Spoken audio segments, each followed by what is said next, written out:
गंवार जिठानी modern देवरानी। अर्पिता की शादी राकेश से तय होती है, जो एक सरकारी नौकरी करता था। अरे चाची, अर्पिता इतनी सुंदर, पढ़ी लिखी और मॉडर्न लड़की है, फिर कहाँ आप इसकी शादी ऐसे घर में कर रही हैं? अरे लड़का सरकारी नौकरी करता है, इंजीनियर है, खूब कमाता है, खूब मेहनत की है लड़के ने इस नौकरी के लिए। अर्पिता भी राकेश को पसंद नहीं करती थी, लेकिन पिता ने हाँ कर दिया तो शादी के लिए मन मारकर तैयारी कर रही थी। हाँ माँ, चाची ठीक ही तो कह रही हैं। पता है मेरी सहेलियों के पति कितने मॉडर्न हैं। अरे देख बेटा, तू मॉडर्न है ना, वो पढ़ने लिखने वाला गांव का होनहार लड़का है, तू जैसा रखेगी रहेगा। अब तक कोई उसकी केयर करने वाला नहीं था, है तो सिर्फ एक भाई भाभी, और माँ पिता तो गांव में ही रहते हैं। अर्पिता का मुंह बन जाता है। वो पिता के फोन से राकेश का नंबर लेकर उसे मिलने के लिए बुलाती है। आज तो मैं उसे साफ साफ मना कर दूंगी, मुझे नहीं करनी शादी। शक्ल देखी है ना, कपड़े पहनने का तरीका है ना बोलने का।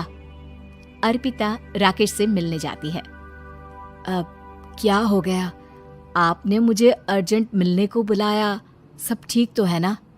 हाँ सब ठीक है, पर मैं आपसे कुछ कहना चाहती हूँ। आप ना इस शादी से मना कर दे। राकेश की आंखें अर्पिता की इस बात से लाल हो जाती है। वो रोंधे गले से कहता है, लेकिन शादी की सारी तैयारियां हो गई हैं। मैंने आपके साथ एक अच्छे भविष्य का सपना भी देख लिया है। ऐसा मत करिए प्लीज। माँ पिता के अलावा मैंने किसी को दिल से अपना माना है तो वो आप ही है। देखिए, मुझे आपसे कोई समस्या नहीं है, लेकिन आप मेरे जैसे नहीं हैं। मैं मॉडर्न लड़की और आप। मैं आपसे वादा करता हूँ, जब तक आपके लायक नहीं बन जाता मैं कभी आपसे बीवी का हक नहीं मांगूंगा। अर्पिता राकेश का प्यार देखकर पिघल जाती है और शादी के लिए हाँ कर देती है। दोनों की शादी हो जाती है, लेकिन शादी के बाद राकेश की भाभी, जो कि पूरी देहाती थी। ए राकेश, उठ, जब पानी भर कर ला और तेरी बीवी को बोल के चूल्हा लगा दिया है, रोटी बना ले। क्या है ये सब? और तुम्हारी भाभी इस तरह चिल्ला क्यों रही है? क्या करूं, भाभी ही खाना बनाती है और मुझे पढ़ने के लिए इस घर में रखा, तो मैं घर का सारा काम कर देता हूँ। अब तुम आ गई हो, अपने तरीके से देख लो। ये मकान तो तुम्हारे पापा ने बनवाया था ना शहर में, ताकि बेटा पढ़ाई कर सके। हाँ, पर भाभी ही पूरे घर में रहती है। ठीक है, देखो अब। अर्पिता बाहर जाती है। सूट पहनी अर्पिता को देखकर जेठानी का पारा हाई हो जाता है। ए शहर की हीरोइन, यहाँ ना चलेगा ये सब, समझी? साड़ी पहनो, साड़ी। वो नारंगी वाली निकाले हैं तुम्हारे लिए, जिसमें हरे रंग का फूल बना है, और सीधे पहुंचो रसोई में। मेरे आगे नहीं चलेगा ये सूट बूट का नाटक, समझी? देखिए भाभी, आप बड़ी हैं, आपने राकेश की पढ़ाई में मदद की, लेकिन ये मकान इनके पिताजी का है, तो मैं अपना पोर्शन अलग कर रही हूँ। मैं आज से आपके साथ नहीं रहूंगी। जेठानी का तो मानो पारा ही हाई हो जाता है। और ऐसा कैसे नहीं रहेगी? हाँ, और कौन बोला कि राकेश अलग हो जाएगा? वो अपने भाई के बिना नहीं रहता। आज देखिए तो, देखिए कल के आई छोरी क्या बोल रही है। राकेश के साथ बात हो गई है, मैंने ऊपर का हिस्सा राकेश को दे दिया है। उसकी अपनी जिंदगी शुरू हो रही है, तो अच्छा है ना कि अब रसोई भी अलग हो जाए। अर्पिता राकेश की ओर फक्र से देखती है कि उसने अर्पिता के लिए स्टैंड लिया। अर्पिता बाजार में जाकर सारा रसोई का सामान ले आती है। पिता के दिए सामान से घर सजाती है और अपने तरीके से पूरे घर की सजावट करती है। शाम को राकेश ऑफिस से आता है। कुर्ता पैजामे में राकेश को देखकर, अरे ये क्या पहना है? भाभी सिलती है ना कुर्ता, मैं सारी कमाई भाभी को ही दे देता हूँ। लेकिन अब ना बीवी को देना होगा, क्योंकि भैया भी अच्छी नौकरी करते हैं। भाभी अपने पति का पैसा संभालें और मैं अपने पति का पैसा संभालूंगी। तभी भाभी आ जाती है।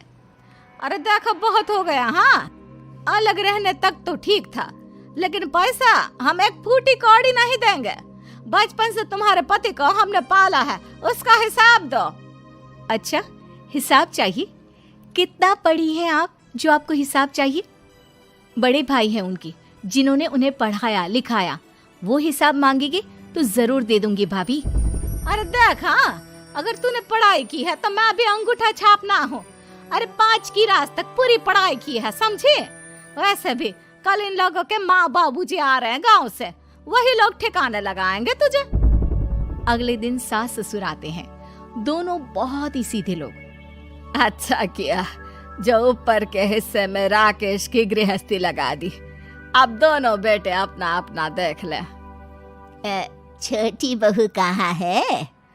अरे बहुत ही चालाक है माँ जी, ऐसी जबान चलाती है जैसे दर्जी कैंची चलाता है। वैसे बहू तुम भी कम नहीं थी। और सुनाओ। तभी छोटी बहू सास ससुर के पैर छूकर उन लोगों को चाय और नाश्ता देती है। माँ जी, आप थक गई होंगी, मैं खाना लगा देती हूँ, ऊपर आ जाइए चाय पीकर। अरे बस बस, यही रहेंगे वो, क्योंकि बड़ी बहू मैं हूँ। हम एहसास है इनके माँ बाबूजी मेरे पास ही आए हैं। चलिए माँ जी, आप ना किचन में खाना बनाइए, मैं जरा बाजार होकर आती हूँ और फिर साथ में खाना खाते हैं। जेठानी बाजार निकल जाती है और सास ससुर बेचारे घर पर अकेले। फिर दोपहर को, माँ जी, मैंने आप सभी के लिए खाना बनाया है। माना मैं छोटी हूँ, लेकिन अच्छा लगेगा अगर आप लोग मेरे साथ रहें। वैसे भी यहाँ है कौन बेटा, चलो ऊपर राकेश के पास ही चलते हैं। सास ससुर दोपहर का खाना खाकर वहीं आराम करने लगते हैं कि जेठानी आ जाती है।